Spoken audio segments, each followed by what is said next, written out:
আমাদের বর্তমান যে প্রধানমন্ত্রী তারেক জিয়ার হাত ধরে আমাদের একটা স্বপ্নের দেশ গড়ার আমরা অঙ্গীকারবদ্ধ।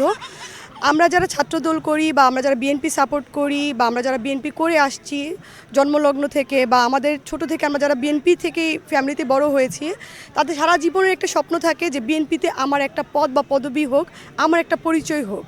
তো আমি সেই ক্ষেত্রে অবশ্যই আমার যারা সিনিয়র আছেন, আমাদের ঢাকা মহানগর উত্তরের সভাপতি সালাউদ্দিন, আমি সবাইকে ধন্যবাদ জানাচ্ছি।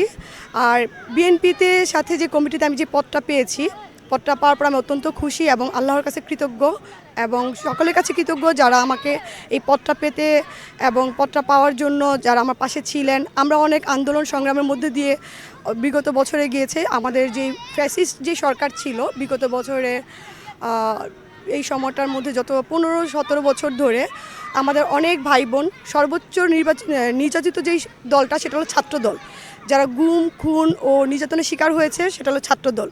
তো আমাদের অনেক ভাই বোন এরকম গুম খুন এবং নির্যাতনের শিকার হয়েছে। তো আমাদের সকলের একটা আশা আকাঙ্ক্ষার জায়গা হলো ছাত্রদল এবং ছাত্রদলের পদ। তো আমরা যেহেতু ছাত্রদলে যারা পদ পেয়েছি, আমরা এই তো নবনির্বাচিত যে কমিটি, আমরা সকলে খুশি এবং আনন্দিত। সেই সাথে আমরা চাই দেশ ও জনগণের হয়ে কাজ করতে, আর দেশ ও জনগণের কল্যাণে এবং দেশের জনগণের যে মঙ্গলজনক যে কাজগুলো সেই কাজগুলোতে অংশগ্রহণ করতে।